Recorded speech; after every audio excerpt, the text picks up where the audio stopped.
السلام علیکم ورحمۃ اللہ وبرکاتہ۔ وعلیکم السلام ورحمۃ اللہ وبرکاتہ۔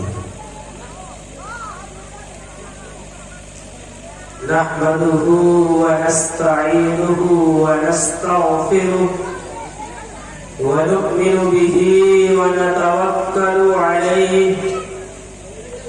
ونعوذ بالله من شرور أنفسنا ومن سيئات أعمالنا،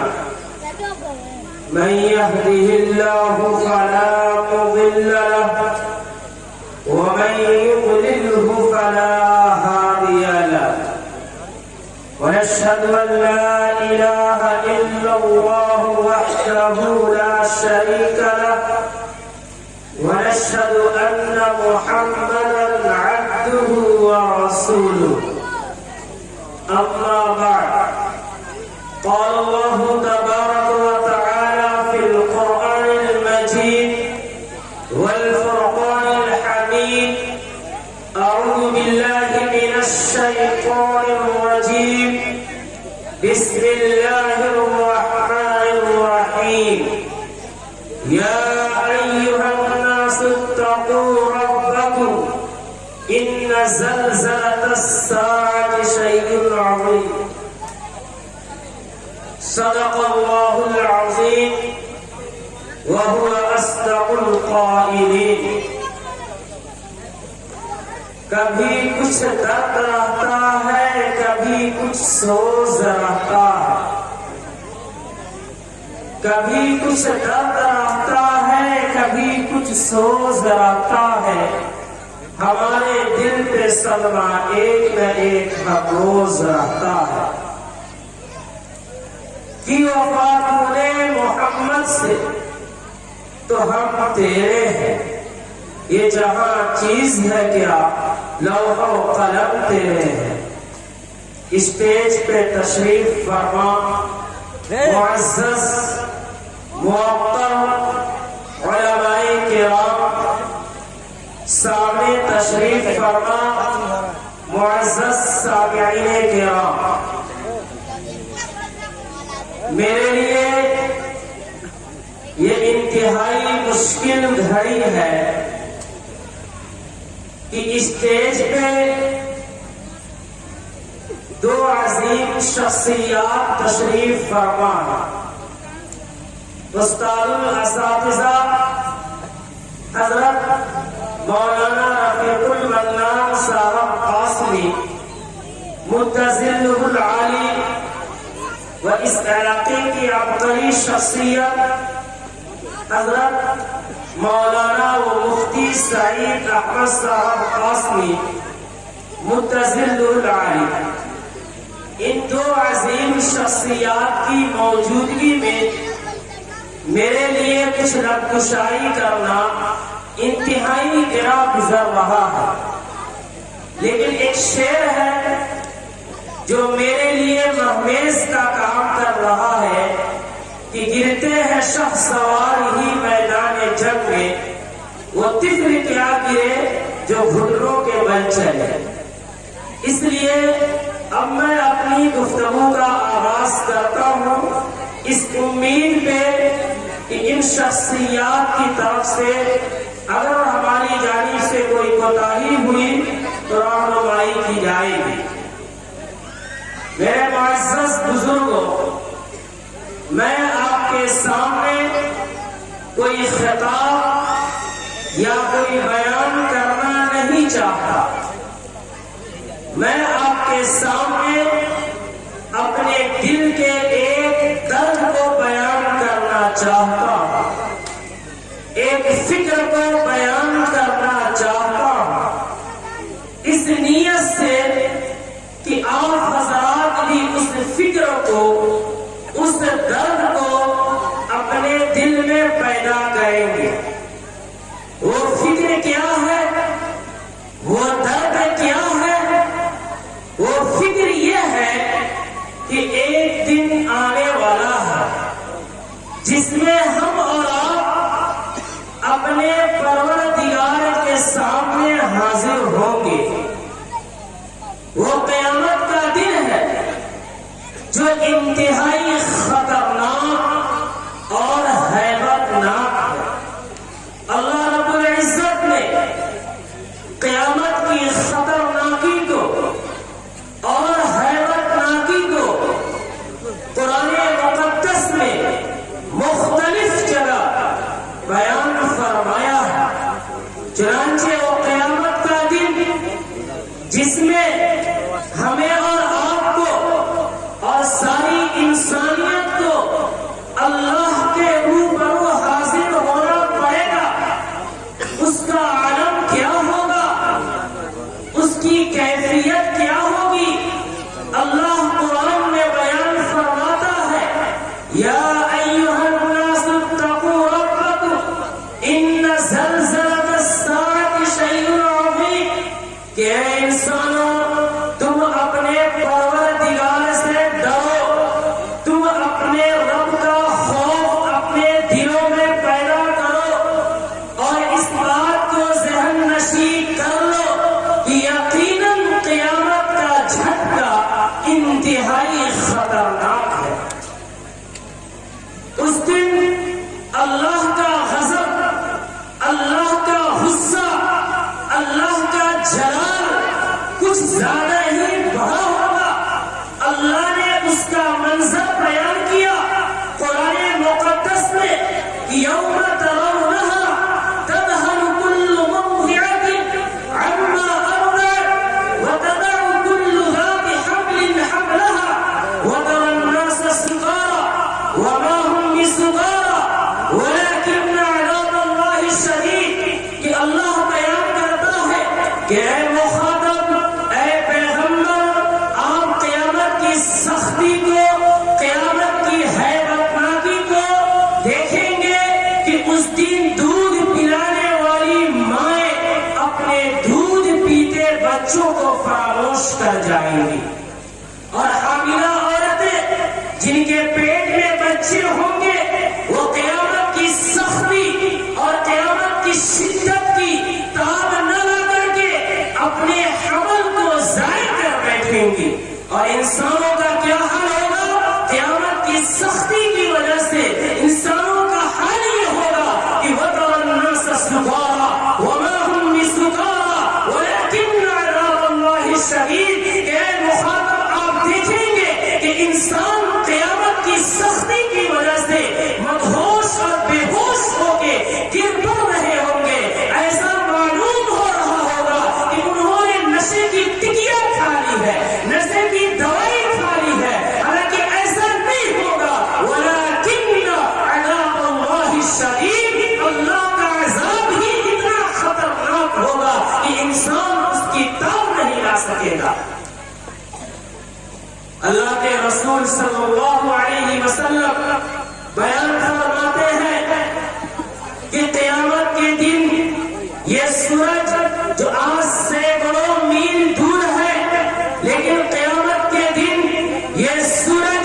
صرف 1 میل کے فاصلے پہ آگ کا انگارہ اڑ رہا ہوگا،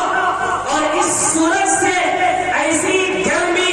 اور ایسی تپش نکل رہی ہوگی کہ اگر قیامت کا دن نہ ہو تو انسان اس سورج سے نکلنے والی گرمی اور تپش سے جل بھن کر کے ختم ہو جائے گا۔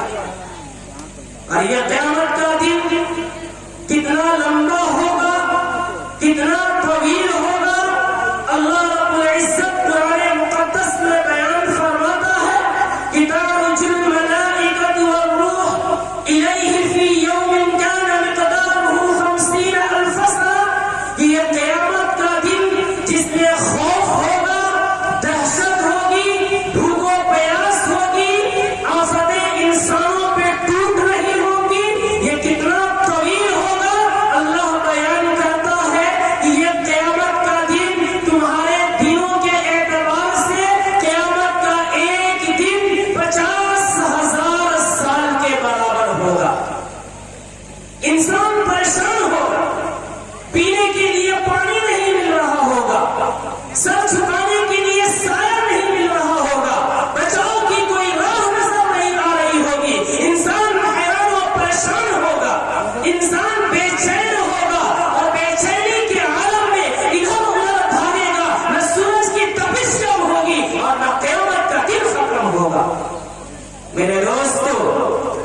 بزرگوں، میرے دل میں یہی درد ہے، یہی فکر ہے کہ اس قیامت کے دن، جس دن یہ سورج صرف 1 میل کے فاصلے پہ آپ کا انگارہ اگل رہا ہوگا، اس قیامت کے دن جہاں بھوک و پیاس کی شدت ہوگی، انسان بے چین و بے قرار ہوگا، سر چھپانے کے لیے سایہ نہیں مل رہا ہوگا، ایسے دن میں انسان کیسے اپنی بچاؤ کر سکے گا؟ تو اللہ کے رسول صلی اللہ علیہ وسلم نے بیان فرمایا کہ اس دن پورے ہوئے زمین پہ کوئی سایہ نہیں ہوگا سوائے اللہ کے عرش کے سایہ کے، اور اللہ کے عرش کے سایہ میں صرف 7 طرح کے لوگ ہوں گے جن کو داخل ہونے کی اجازت ہوگی، بقیہ کوئی انسان اس سایہ میں داخل نہیں ہو سکے گا۔ وہ 7 طرح کے لوگ کون ہوں گے؟ میں اس مختصر وقت میں ان تمام کو بیان کرنا نہیں چاہتا، لیکن میں صرف 4 طرح کے لوگوں کو بیان کرنا چاہتا ہوں، اور اس نیت سے بیان کرنا چاہتا ہوں کہ ہم اور آپ تمام انسان یہ کوشش کریں گے کہ ہم بھی ان 4 انسانوں کی صفات کو اختیار کریں گے اور اللہ کے عرش کے سائے میں جگہ پائیں گے۔ ان 4 طرح کے لوگوں میں پہلا کون انسان ہوگا؟ اللہ کے رسول صلی اللہ علیہ وسلم بیان فرماتے ہیں کہ وَرَجُلٌ قَلْبُهُ مُعَلَّقٌ بِالْمَسْجِدِ، کہ وہ انسان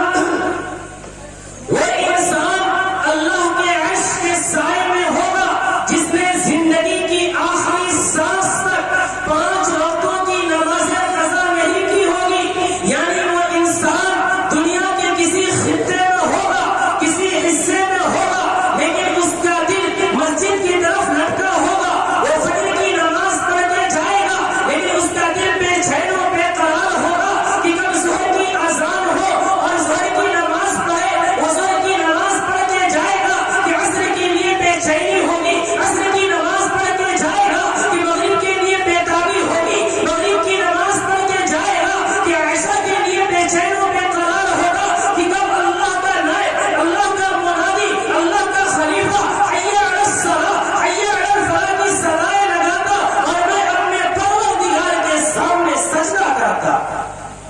یعنی وہ انسان کھیت میں ہوگا،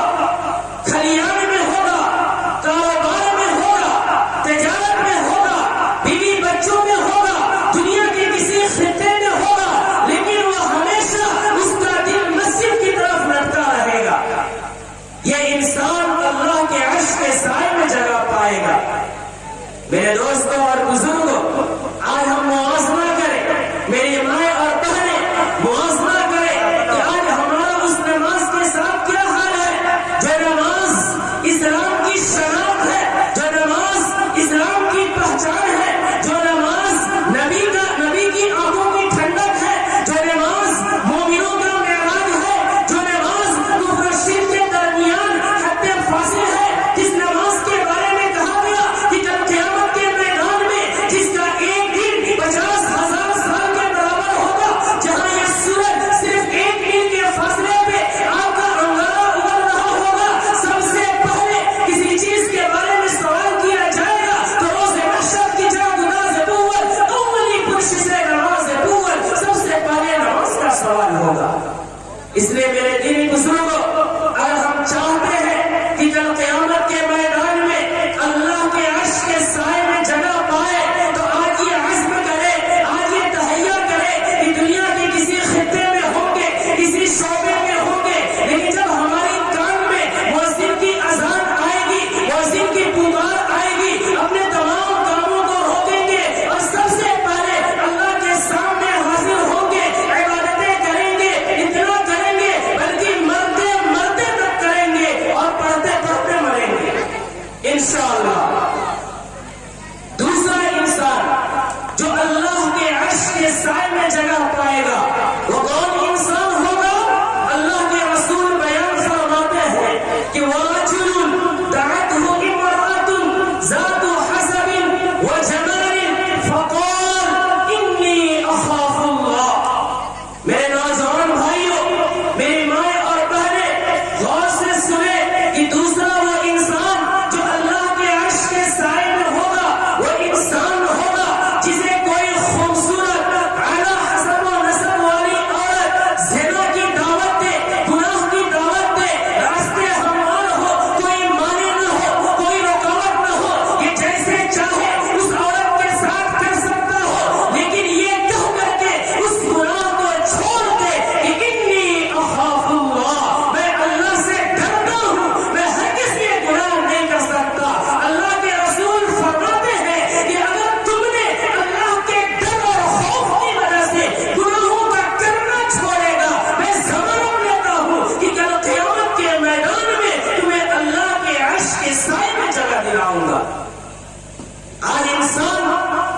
جب ہم گانوں کو سنتے ہیں، فلموں کو دیکھتے ہیں، گناہ کو کرتے ہیں، برائیوں کو کرتے ہیں، تو کیوں نہیں سوچتے کہ اگر اللہ کا عذاب نازل ہوا، زمین میں دھسا دیے گئے، پتھروں میں پیس دیے گئے، چہرے مست کر دیے گئے، تو ہمارا کیا حال ہوگا؟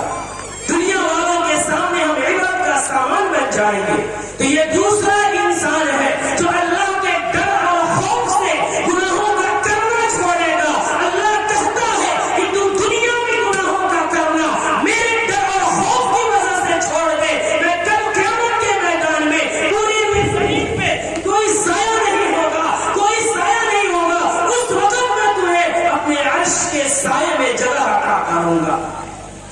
انشاءاللہ ہم تمام اس کا اہتمام کریں گے۔ اور تیسرا انسان جو کل قیامت کے میدان میں اللہ کے عرش کے سائے میں جگہ پائے گا، وہ کون انسان